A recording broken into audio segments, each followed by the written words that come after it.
Brief description of the case.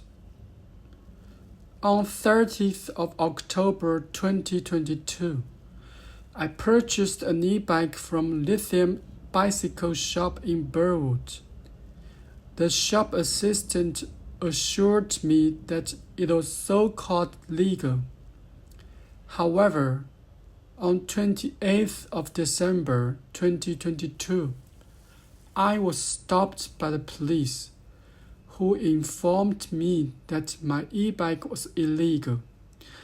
I received a warning on this occasion, with a warning of a fine for any subsequent violations.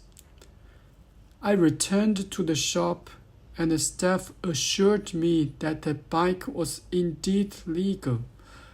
They provided me with a PDF version of a compliance report, which they claimed I could show to the police in case of any further issues. They also mentioned that if the police didn't accept the report, they would be willing to contest the matter legally. The salesperson told me in person, and there was WeChat chat records as well, misleading me to believe that there was no problem. However, after the incident actually occurred, they did not honor their commitment, avoiding all responsibility, because in reality, the report was fake. There is a second incident of being stopped by the police, which can be detailed later if necessary. On 13th of April 2023, I was again stopped by the police, and this time I was issued 5 fines amounting to approximately $3,000. The violations included driving in a tram line, of which I was unaware and had learned by observing others doing, not wearing, securing an approved motorcycle helmet, as the bike was classified as a motorcycle and my bicycle helmet was not acceptable. Using an uninsured motor vehicle on the road, using an registrable Class A motor vehicle on the road, and owner use of the vehicle on the road-related area with unpaid tax. When the seller was selling the e-bike, they never mentioned such a significant risk and did not explain it clearly. They constantly claimed it was legal. They themselves knew it was not legal, but they misled me by saying it was legal.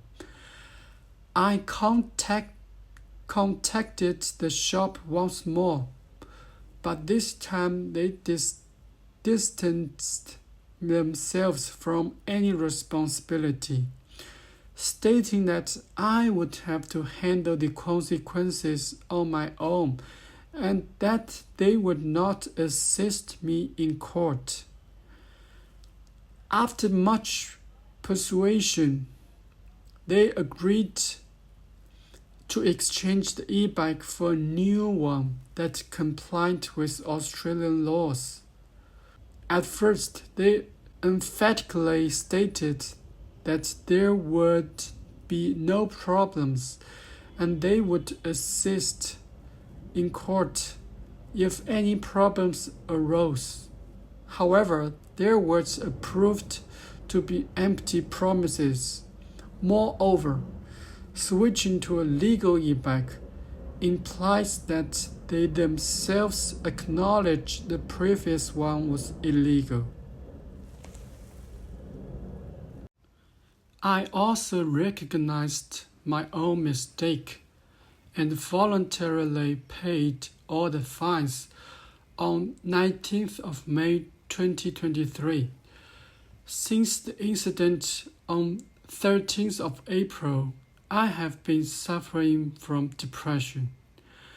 Around 5th of June, after I had paid the fine for a long time, I suddenly received a notice of driver's license suspension.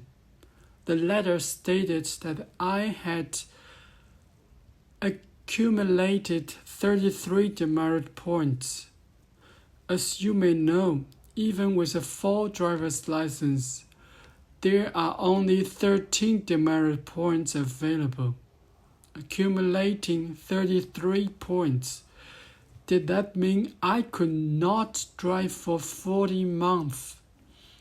At that time, I needed to study carpentry in Adelaide, South Australia, and being unable to drive for 40 months felt like a devastating blow, akin to being diagnosed with a terminal illness.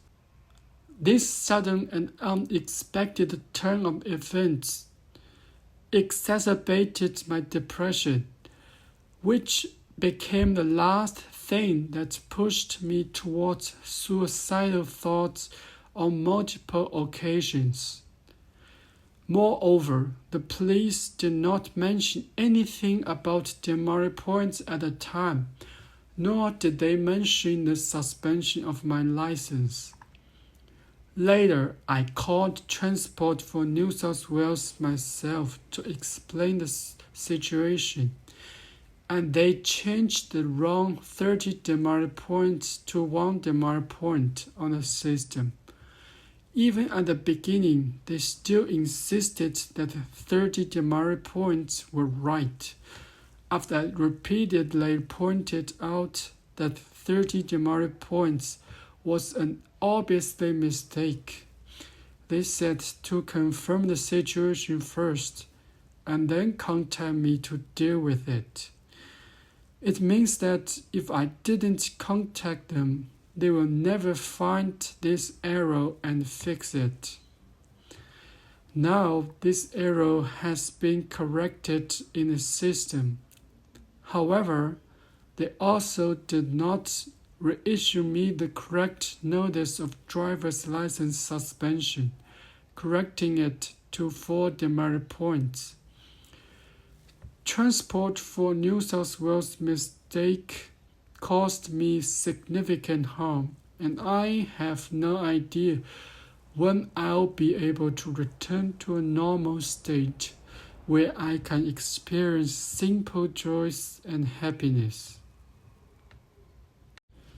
I made an appointment with a psychologist on 31st of May 2023, and the report concluded that I was suffering from major depression. However, the psychologist was highly unprofessional, merely having a piece of paper and asking questions in a prescribed sequence. She did not offer any encouragement or comforting words when I shared my situation. Instead, she simply said okay and noted them down on paper. She then proceeded to the next question. Her questions ranged from my childhood to my work history. I attempted to interject and describe the events related to my depression since coming to Australia, but she remained focused on her list of questions. By the time she finished, nearly 40 minutes had passed, leaving little time to delve into the details of my recent months and events related to my depression. This unsatisfactory psychological consultation further worsened my mental state.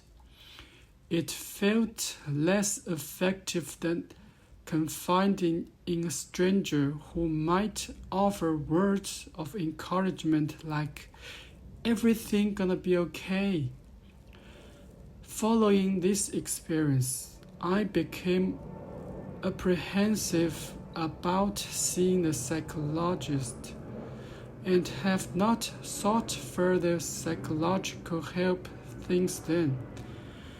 Since that time, I have been relying on the antidepressant medication venlafaxine prescribed by my GP to alleviate some of my suffering.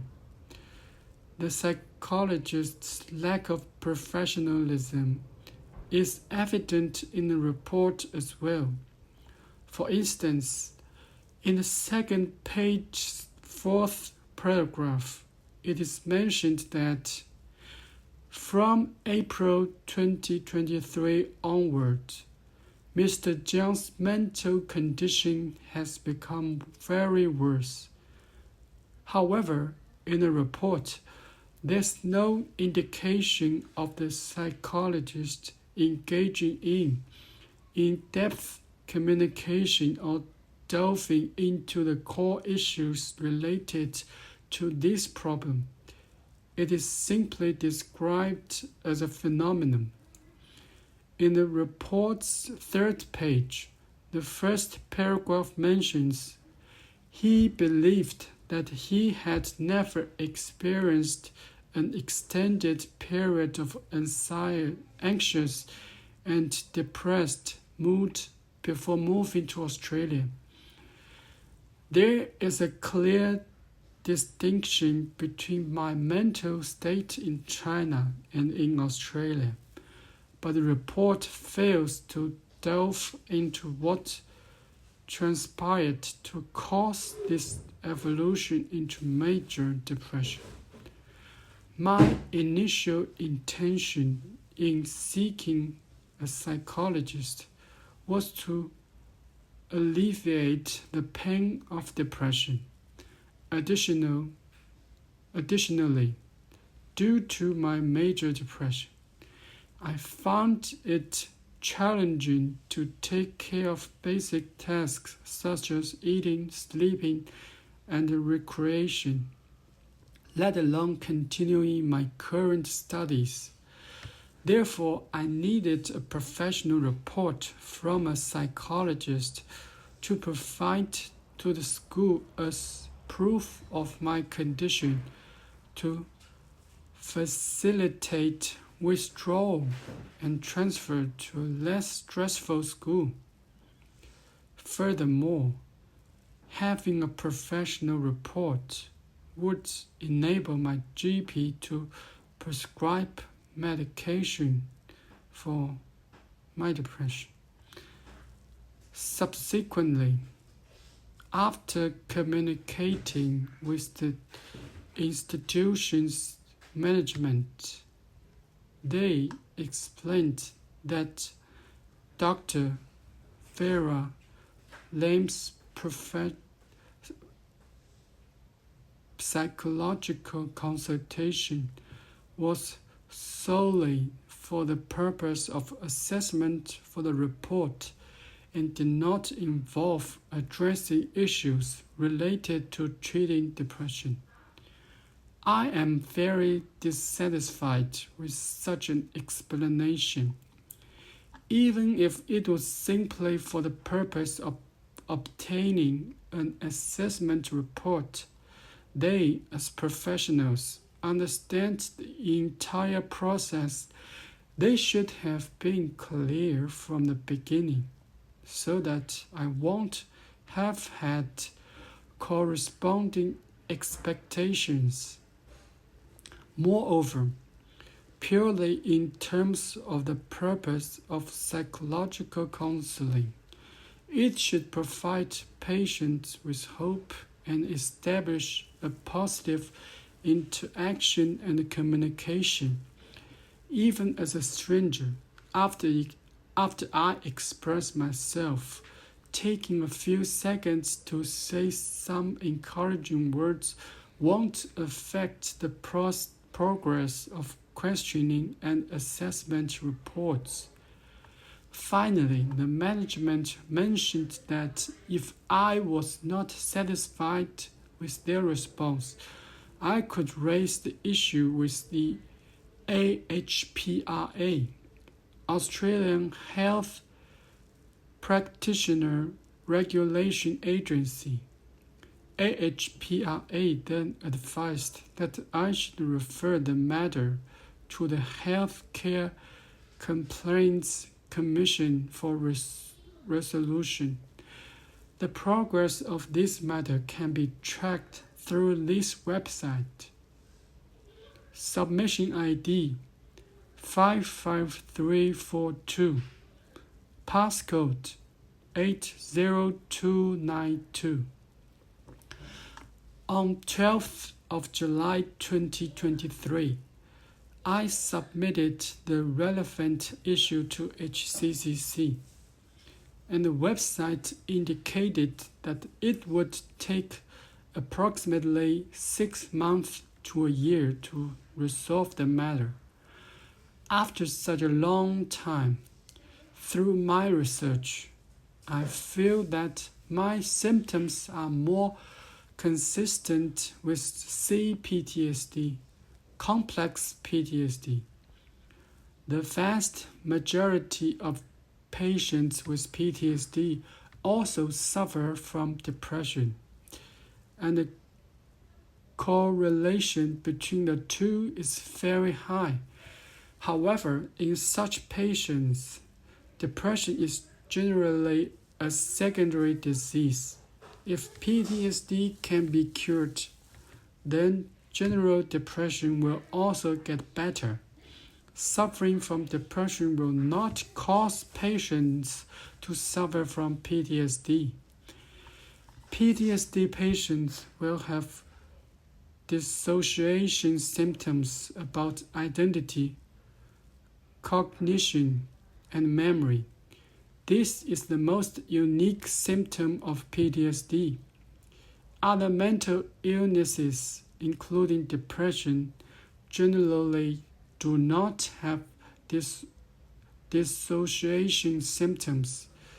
It also includes uncontrollable intrusive painful memories, which are unique symptoms of PTSD. However, according to the previous description, this psychologist did not have basic professionalism and did not spend time and energy to dig deeply into the causes of my depression and find out the core root cause of the same symptoms. There is even good reason to suspect that the psychological report was incomplete and missed the point. It has been going in the wrong direction for a long time. Moreover, in this course, the drugs prescribed by GP are not targeted and can only achieve auxiliary effects on minor symptoms.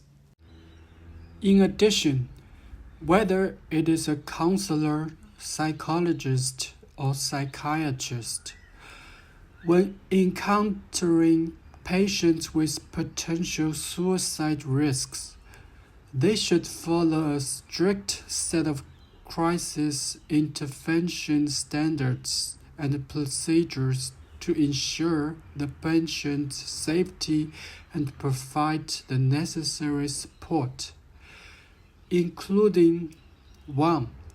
Assess risk, suicidal thoughts and plans, severity, family and social support network, psychological state. 2. Develop safety plan, identity triggers, coping strategies, emergency contact information. 3. emergency measures, direct intervention, notify family members. 4. Follow-up, regular inspections, ongoing support, referral to professional services. 5. Legal and ethical responsibilities, confidentiality principles, records, and reports.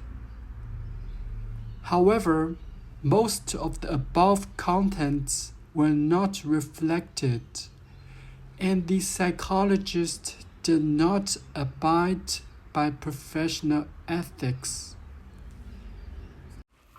Due to my major depression, I couldn't live a normal life, let alone complete my study tasks.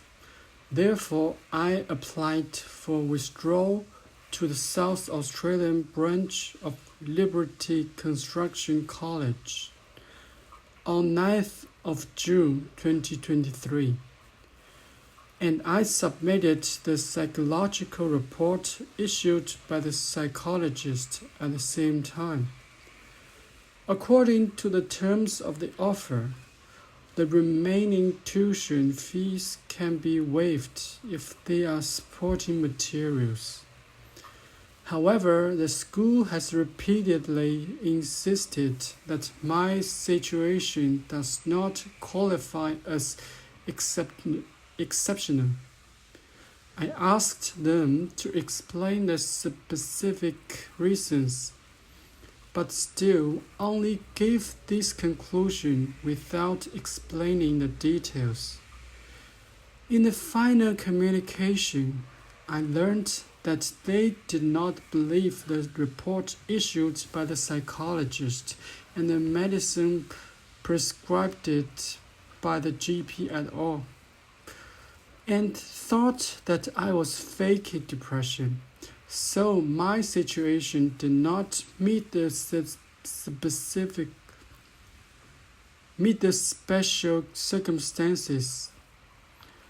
On the other hand, even if I have to pay the remaining tuition fees, I still have doubts about the details of the remaining tuition fees after I have already paid $2,650 in tuition fees.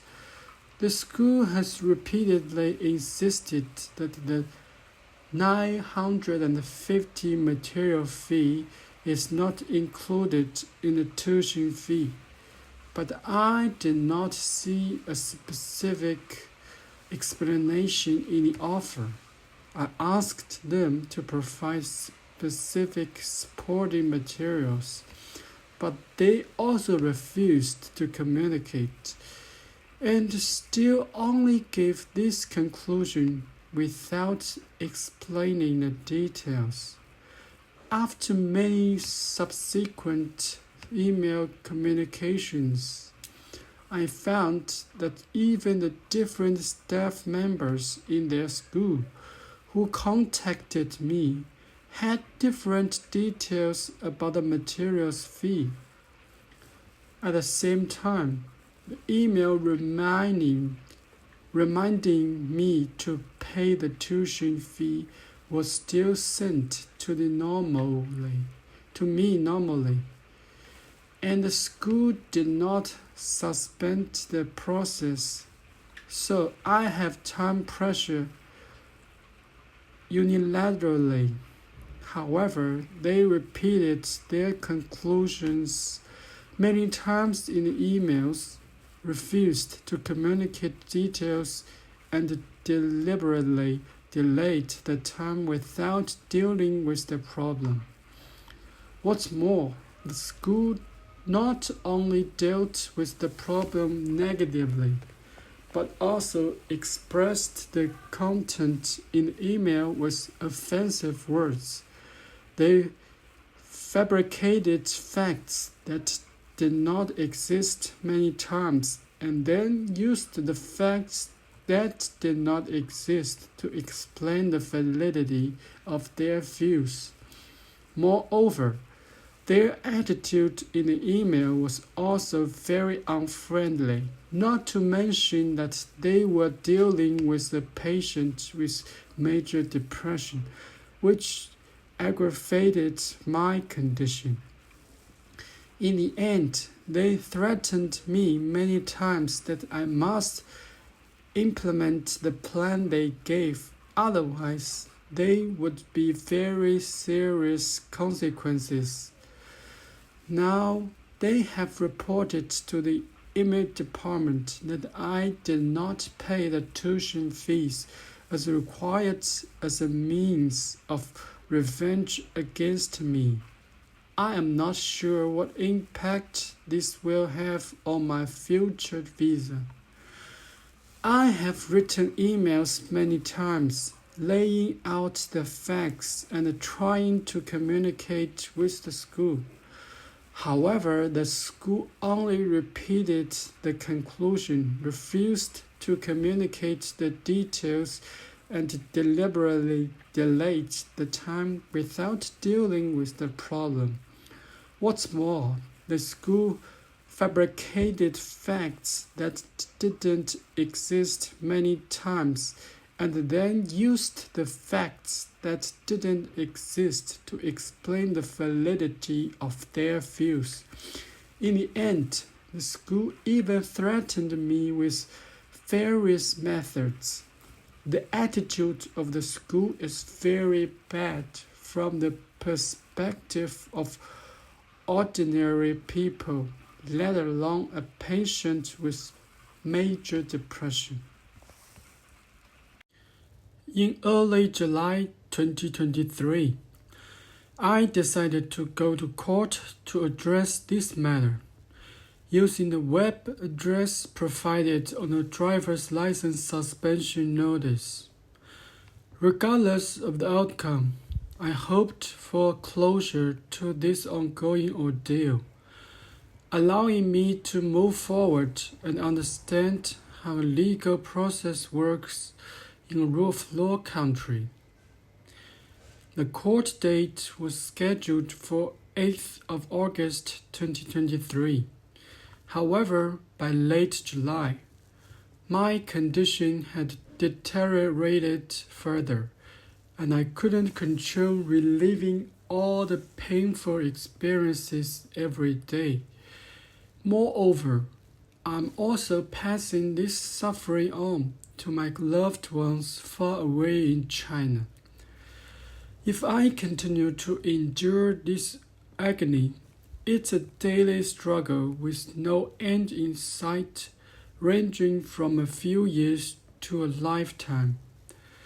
Therefore, I made the difficult decision to go on a hunger strike, thinking that ending my life would be a preferable opinion to continuing in this manner. I had chosen the path of coming to Australia and subsequently faced a series of unfortunate consequences, and I felt responsible for all of these outcomes. Ending my life seemed like a way to reduce my own suffering and that of my family. The hunger strike lasted for about 10 days, and for a few days I even abstained from drinking water. At that point, I considered giving up on going to court because I didn't have the energy to prepare and I didn't have much hope for the outcome. But in the end, I've decided to participate in a court trial because it might be the last thing I'll ever go through, and I want to see this process through. If the outcome is similar to what it was before, adding more pain doesn't make a significant difference to my current situation. Let me gradually experience how a rule of law country handles case. On the day of the court hearing, I mustered what little strength I had left and arrived at the Burwood courthouse a few minutes early, carrying my documents. I waited with a group of people, and when they called my name around 2:40 p.m., I had just started to speak, and my interpreter communicated with the judge, stating that my testimony was quite lengthy, and they scheduled it to be reviewed last. Finally, at around 4 p.m., it was my turn again. I began to make my statement, but after a few sentences, the judge grew impatient as he was about to finish work in half an hour. He asked me to get to the point and wrap it up quickly. I shortened my statement and mentioned the mistake by Transport for New South Wales. However, the judge interrupted me again, telling me to skip these details because the mistake had been corrected. But this was the main issue. How could they correct it if I hadn't discovered and reported the mistake? In the end, as there was no other evidence, the judge upheld the original ruling. I made a mistake, acknowledged it, and promptly paid all the fines. I don't understand. Why is it that Transport for New South Wales made a mistake and that they are unwilling to bear the corresponding consequences? I had hoped to have my fine reduced and receive compensation for emotional distress. However, nothing happened. The judge expressed sympathy for my situation, but said he couldn't help. I feel that this might be untrue.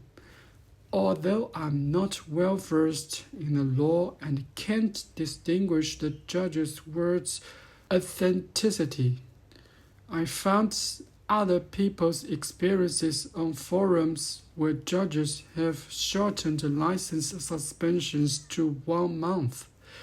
However, he didn't do that, and based on his demeanor, tone, and statements in court, I could sense his intentions. During the security check at the court's entrance, they found a small art knife of about 5 centimeters in my wallet. After recording my identity, they allowed me to proceed with the court proceedings. After the trial, the police approached me again regarding an incident that occurred before entering the courtroom. During the security check, they found a small art knife of about 5 centimeters in my wallet, with the interpreter present.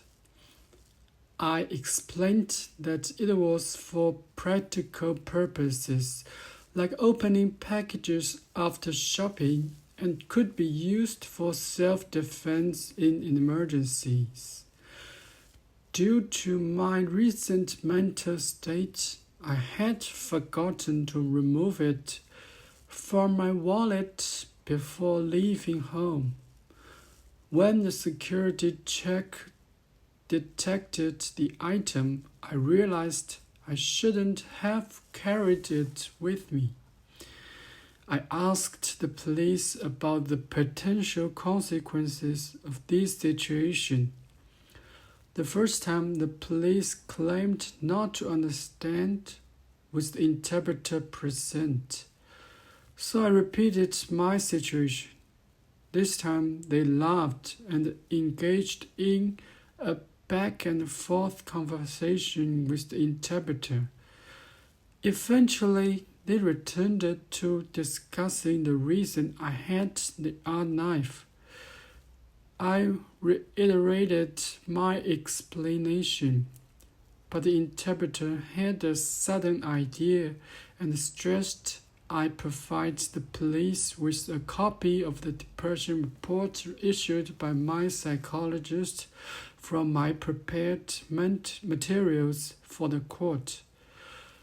This seemed to calm the situation, and the police did not mention any further consequences.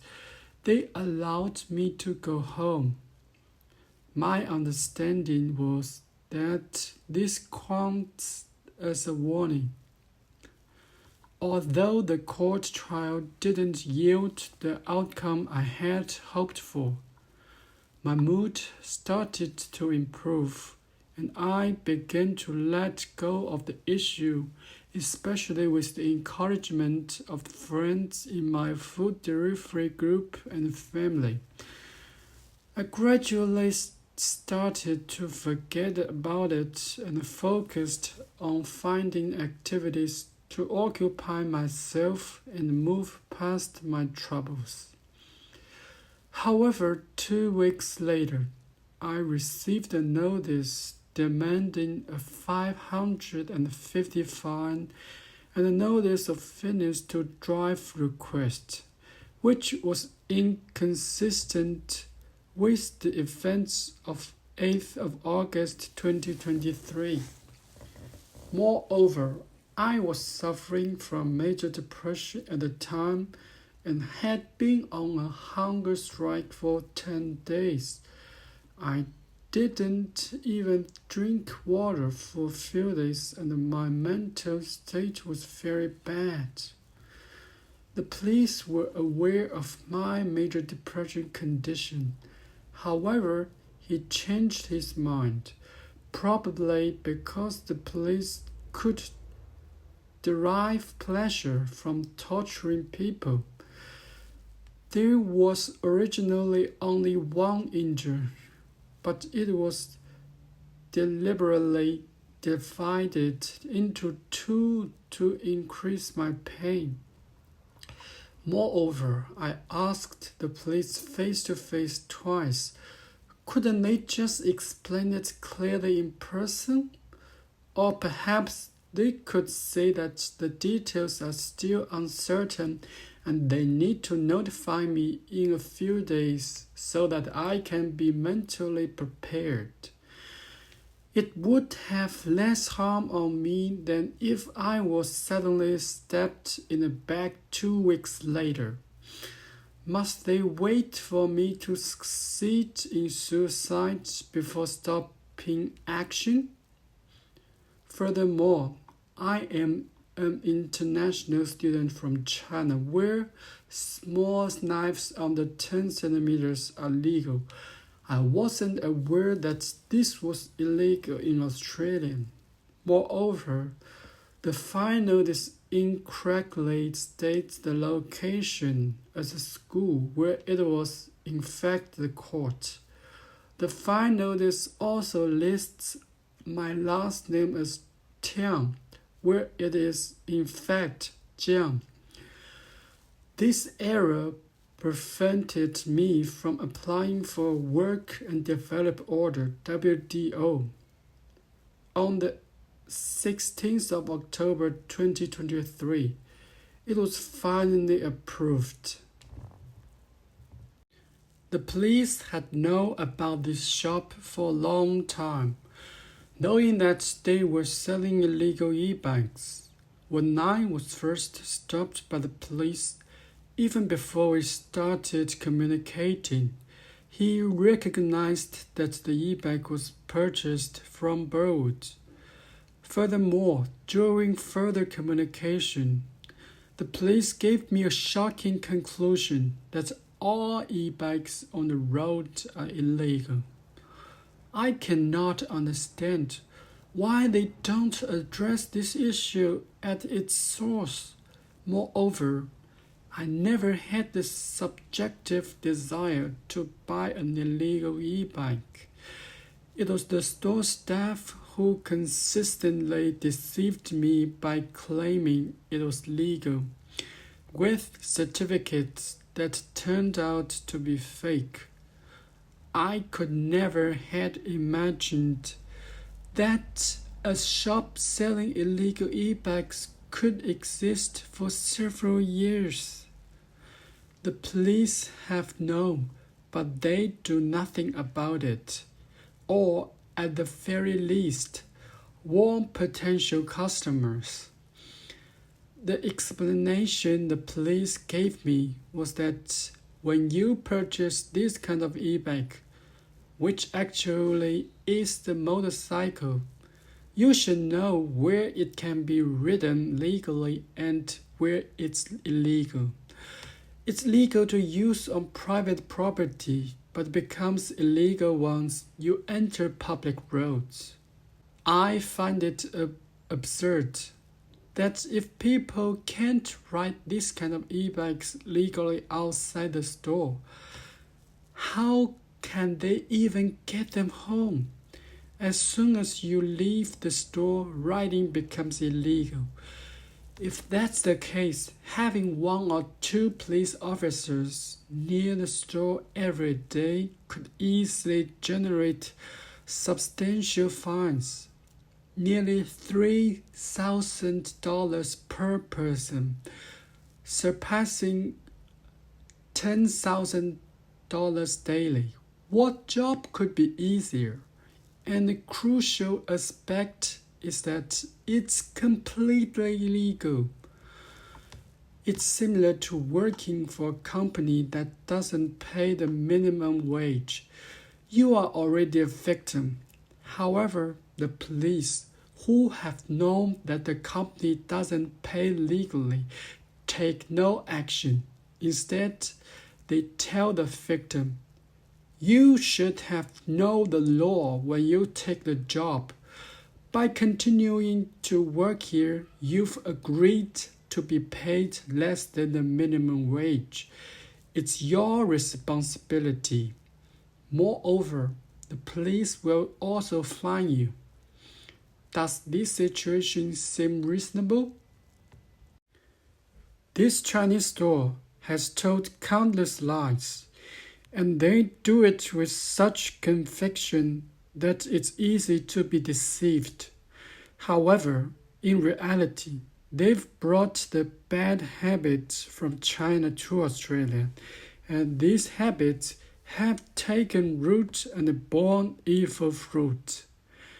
Moreover, it's regarding the collapse of ideals. I wanted to escape China, which was full of lies. I came to Australia, a country known for its rule of law and a democratic system, with the intention of relaxing my guard only to encounter similar situations. Originally, after living for decades under the rule of the Chinese Communist Party, my spiritual world had already been polluted to some extent. I wanted to let the positive aspects of human nature flourish in rule of law and a democratic society, suppress and correct existing negative beliefs and behaviors. But when I truly arrived in Australia, I faced situations similar to those in China, and my mental state deteriorated, leading to a complete breakdown and a desperate attempt at starvation and suicide. My ideals were shattered, and I lost control of my behavior, not knowing the meaning of life. If the shop had initially sold genuinely legal e-bikes, none of these problems would have arisen, because the police issued tickets based on motorcycle standards. If it had been a real e-bike, there would have been no finalists, and since it was the first time driving in a tram lane, there would have been only a warning. This incident also wouldn't have affected my driver's license points, leading to its suspension. I won't have had to go to court to deal with my driver's license. Because of this incident, I now have a case record making it difficult for background checks for things like obtaining a police clearance, loans, or finding a job. Most importantly, it has pushed my mental state into a state of collapse where I can't find happiness, have no energy to eat, study, or work, can't control myself, and suffer daily, unable to live a normal life for a very long time. Everyone only lives with hope for the future. I want to seek fairness and justice and bring closure to the ongoing torment. I hope to obtain professional legal assistance. Thank you. 1.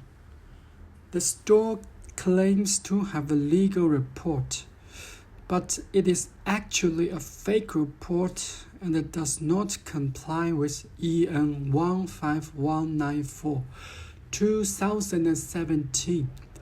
The details are in the 4.2.11.1 and 4.2.12.1 of page 6 of their own report. And they have stated righteously many times that it complies with Australian laws, misleading me. Absolutely no problem.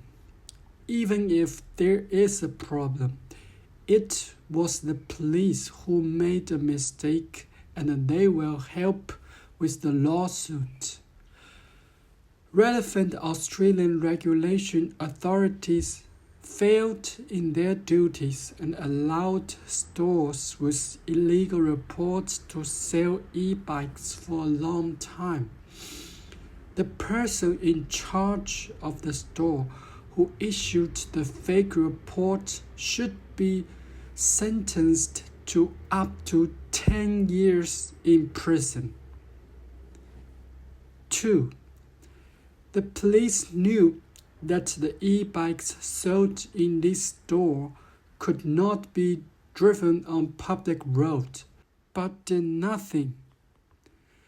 Did not remind new customers and allowed the situation to worsen, resulting in at least 95% of the e-bikes on the road are illegal. What the police said more absolutely, 100% all. And that's what got me into this trap. I have no subjective desire to buy an illegal e-bike. If I subjectively want an illegal e-bike, I can directly buy an e-bike from China and have it shipped over, and the price is only half of that in Australia. It is the store staff who have been deceiving me, saying it is definitely legal and has a corresponding certificate.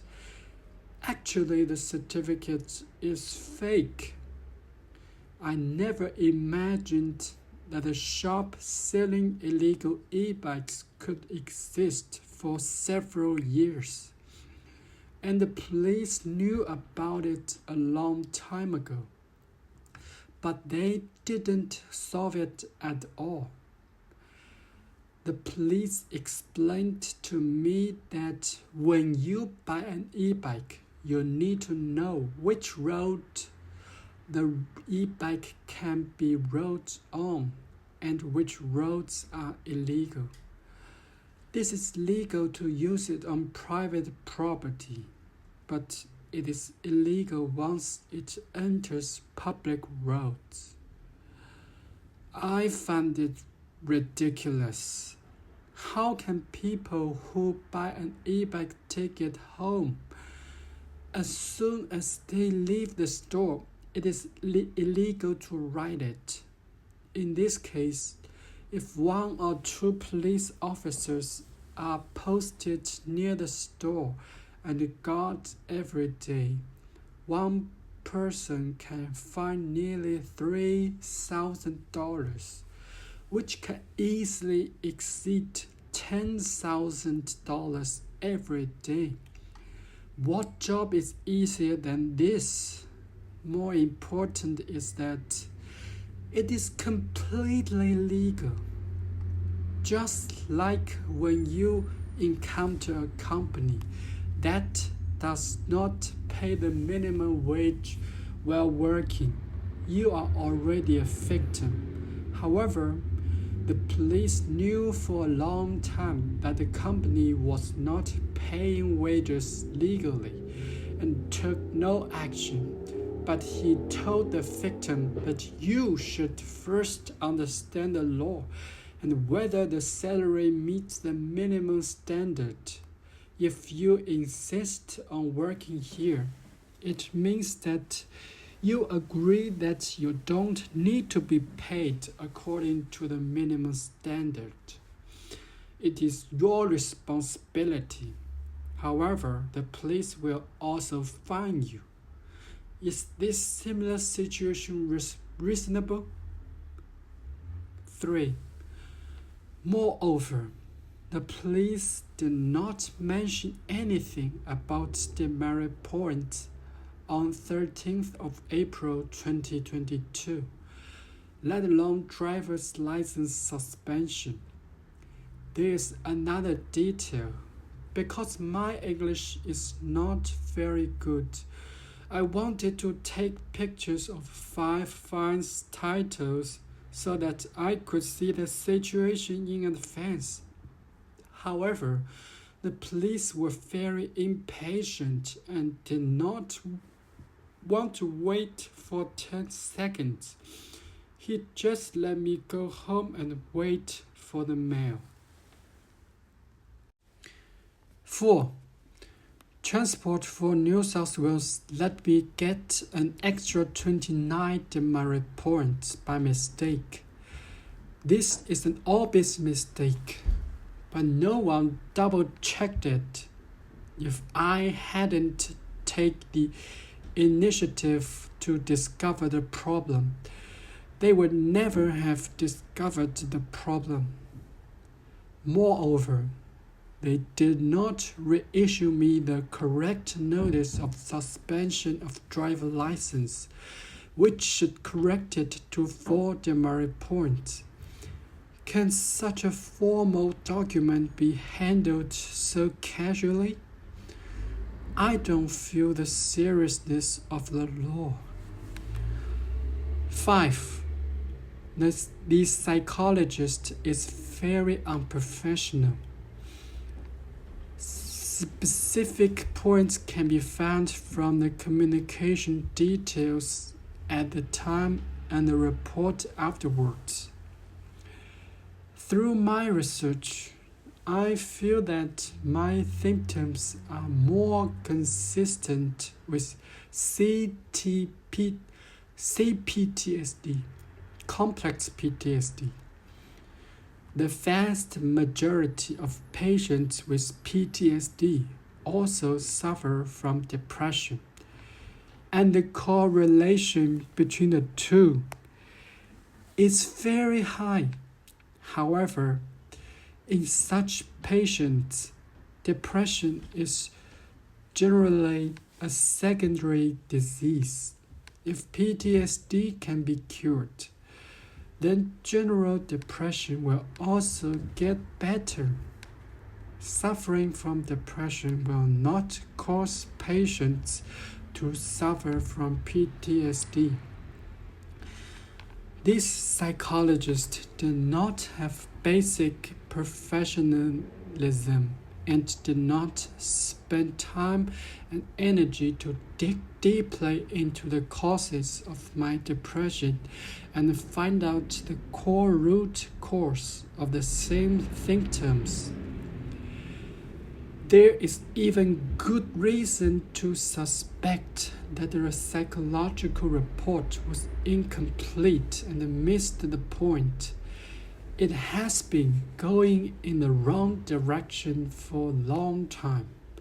Moreover, in this case, the drugs prescribed by GP are not targeted and can only achieve auxiliary effects on minor symptoms.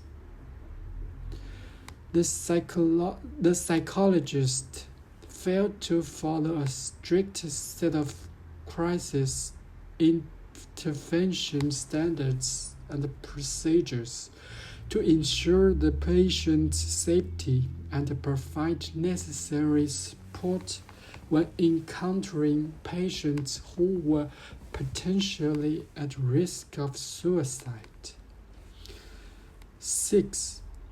The school did not believe the report issued by the psychologist and the medication prescribed by the GP. It believed that I was faking depression, so it said that my situation did not meet the special circumstances and could not exempt me from the remaining tuition fees. This conclusion was only told to me in the final exam communication. At first, they refused to communicate and only gave this conclusion without explaining the details. At the same time, the email reminding me to pay the tuition fee was still sent to me normally, and the school did not suspend the process. So, I have times pressure unilaterally. However, they repeated their conclusions many times in the emails, refused to communicate details, and deliberately delayed the time without dealing with the problem. What's more, the school not only dealt with the problem negatively, but also expressed the content in email with offensive words. They fabricated facts that did not exist many times, and then used the facts that did not exist to explain the validity of their views. Moreover, their attitude in the email was also very unfriendly, not to mention that they were dealing with a patient with major depression, which aggravated my condition. In the end, they threatened me many times that I must implement the plan they gave. Otherwise, there would be very serious consequences. Now, they have reported to the email department that I did not pay the tuition fees as required as a means of retaliation against me. I am not sure what impact this will have on my future visa. 7. The judge said that he had to get off work in half an hour, and did not give me a chance to fully explain the situation, and let me skip the most critical mistake of Transport for New South Wales. And he did not help me to the extent he could, such as shortening my suspension to 1 month, or choosing a new court date to allow me to fully explain the situation. 8. I asked the police twice in person what the possible consequences would be, and the interpreter also helped translate. The police didn't answer, so I thought it was just a warning, even though the police knew that I suffered from major depression. They changed their minds and gave me a fine. This may be because the police can get pleasure from torturing people. There was originally only one injury, but it was deliberately divided into two to increase my pain. 9. Moreover, the public place mentioned in a fine notice in the school, but in fact it is the court which is inaccurate. Fine notice mentioned that my last name is Tian, which is actually Jiang. Due to this error, my WDO application process could not continue. It was finally approved on 16th of October 2023. 10. The police on 8th of August 2023 deliberately did not tell me that there would be a fine, and the police on 13th of April 2023 also withheld some information and did not tell me. I did not have the basic right to know. 11. I think that was an obvious act of discrimination on the 13th of April. There were dozens of people in the same situation as me in that place, but the police didn't deal with anyone else. If the standards stated by the police were followed, 95%. The police said more absolutely, 100%, all of the e-bikes on the road would need to be fined.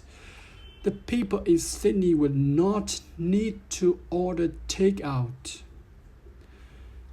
Ironically, this store also teamed up with the council, the New South Wales Police, Student Union, and others to hold an event on 4th of September 2023, specifically to promote traffic laws and legal e-bikes to delivery workers. The police knew in 2022 that the e-bikes they sold were illegal to ride on the road and did not deal with it. Then, for the first time to hold such a formal event, the police specifically chose this e-bike store to cooperate, endorse them.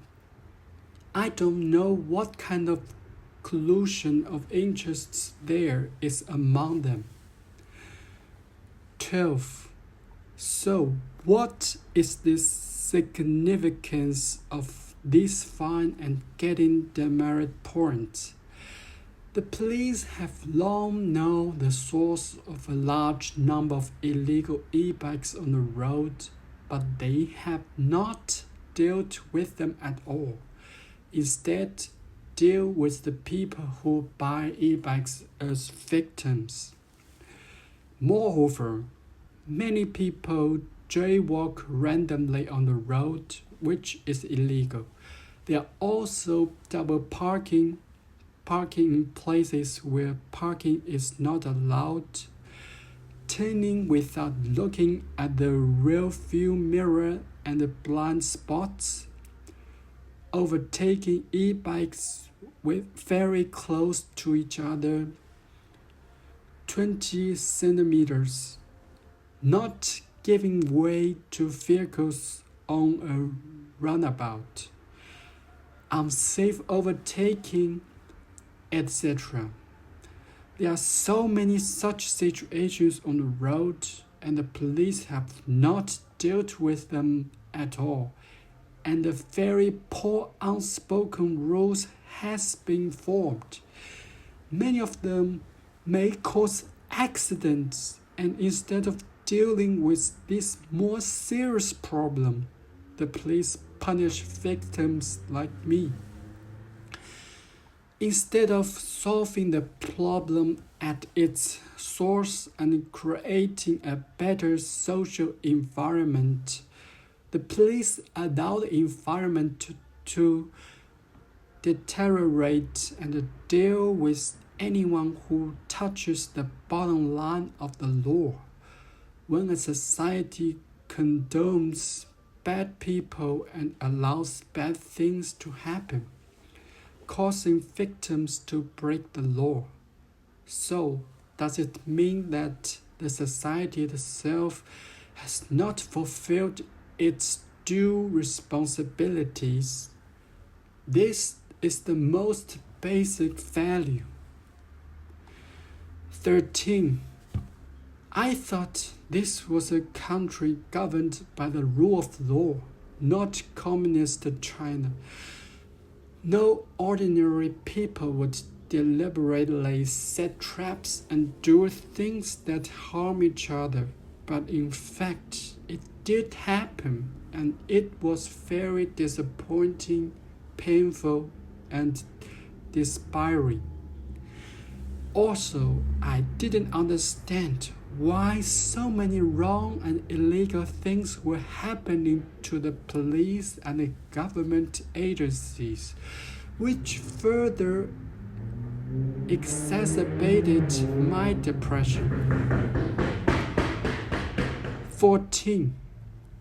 Why bad people can run wild and have no punishment at all? Good people want to seek fairness and justice, but it requires huge costs of time, lawyer fees, energy, etc. Moreover, seeking fairness and justice often requires a long process. Even if you win in the end, this delayed justice has caused harm to the party's emotions, interests, society, and other aspects. When this situation becomes the normal, is it still justice? Moreover, the law should be the lowest bottom line in society. It can only maintain a not bad society and is beneficial to most people. Sometimes it may require the sacrifice of some people. However, there should be moral standards, mutual help, selfless dedication, and care to achieve a better state than a not bad society. Where is the source of the problem? What is the cause of all this tragedy?